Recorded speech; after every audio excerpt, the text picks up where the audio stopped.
हमारे देश का राष्ट्रगान क्या कहता है? पंजाब, सिंध, गुजरात, मराठा, द्राविड़, उत्कल, बंगा। बंगाल के बिना इस देश की कल्पना नहीं की जा सकती।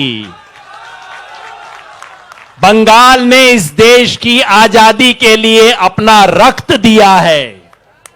बंगाल ने इस देश को प्रेरणा, दृष्टि और दिशा दी है और बंगाल ने इसे राष्ट्रगान दिया है। आज का ये जो धरना है, ये दिल्ली में बैठे लोगों को याद दिलाने के लिए है कि आप इस देश से, दिल्ली दरबार से राज नहीं कर सकते हैं।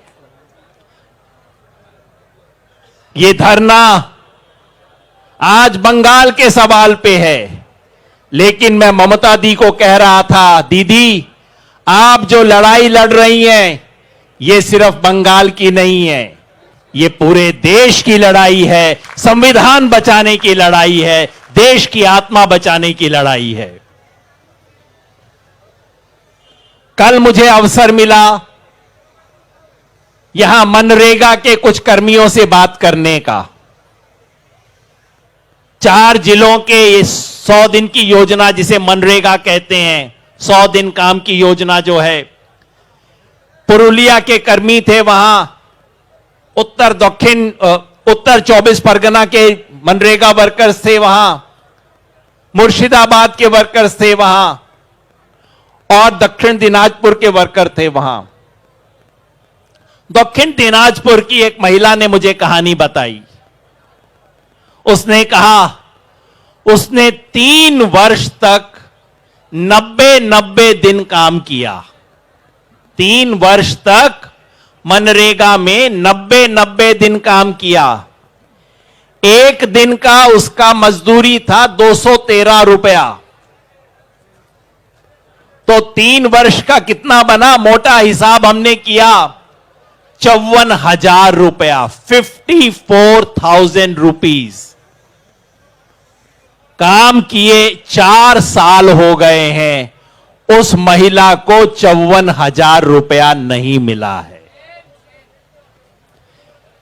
यहां कोलकाता में 54,000 छोटा पैसा लगता होगा, लेकिन एक गांव की औरत के लिए 54,000 उसके जीवन और मौत का सवाल है।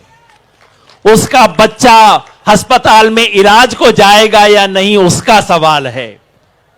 उसका स्वामी जाके तमिलनाडु में नौकरी करता है। अगर 54,000 रुपए मिलता तो वो वहां नहीं जाता। उसकी तबीयत खराब थी, उसे जाना नहीं चाहिए था, लेकिन वो गया। हिंदी में हम कहते हैं, बांग्ला में भी कोई ऐसा शब्द होगा कि जब किसी राजा को गरीब की हाय लगती है तो वो बचता नहीं है। मोदी जी, आज का ये धरना आपको याद दिलाने के लिए है कि बंगाल के हजारों गरीबों की हाय लग रही है आपको। गरीब के पेट पे लात मार के इस देश में कोई कुर्सी पे नहीं बैठ सकता। और आज का ये धरना उस सवाल को उठाने के लिए है। ये धरना याद दिलाने के लिए है, मोदी जी, आपकी पार्टी ने बंगाल में चुनाव लड़ा, आपका अधिकार है, लड़ो। आप जीत नहीं सके। जैसे मेरी बहन ने बताया, ये टूटे टांग वाली प्लेयर ने हरा दिया आपको चुनाव में।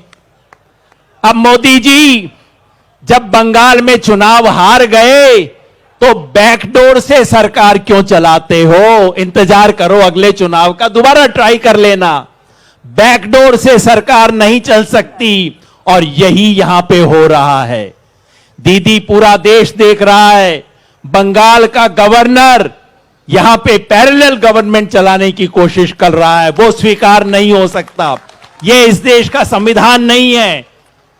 गवर्नर का काम है, जिस दिन ममता बनर्जी कहें उस दिन खड़ा हो जाना।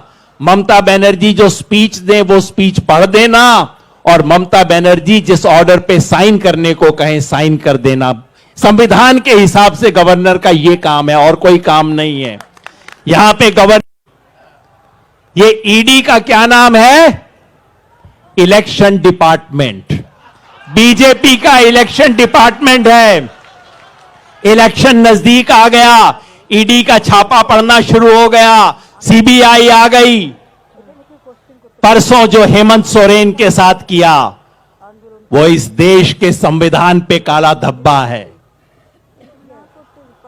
और जो भी व्यक्ति इस देश के संविधान में विश्वास करता है उसे जो बंगाल में सीबीआई और ईडी और सीबीआई ने किया उसका विरोध करना चाहिए।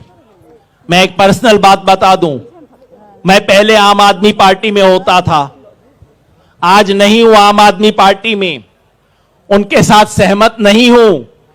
लेकिन जब सीबीआई ने मनीष सिसोदिया को पकड़ा, जेल में रखा, मैंने बयान दिया कि यह संविधान के विरुद्ध है, यह गलत बात है, इसका समर्थन नहीं करना चाहिए। पार्टी की बात अलग है, लेकिन जब संविधान की हत्या हो, सीबीआई और ईडी को जिस तरह से इस्तेमाल किया जा रहा है, यह इसके संविधान की हत्या हो रही है। और यही नहीं, इतने से भी मोदी जी का पेट नहीं भरा।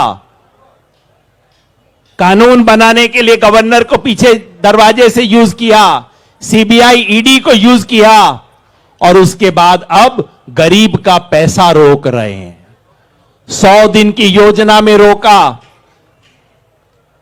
जो हाउसिंग स्कीम है उसके अंदर पैसा रोका। और मुझे तो सबसे ज्यादा शर्म तब आई जब बंगाल में साइक्लोन आया और इमरजेंसी रिलीफ का, आपदा राहत का पैसा रोका। जो ये करे उसके दिल में कोई दर्द नहीं है, इंसानियत नहीं है, अगर आप आपदा राहत का पैसा किसी का रोकते हैं तो मेरे साथियों, मेरे दोस्तों, आज तृणमूल कांग्रेस और ममता बनर्जी जो लड़ाई लड़ रही है, इस देश में बीजेपी के विरुद्ध, इस देश के संविधान को बचाने की लड़ाई है, इस देश की आत्मा को बचाने की लड़ाई है।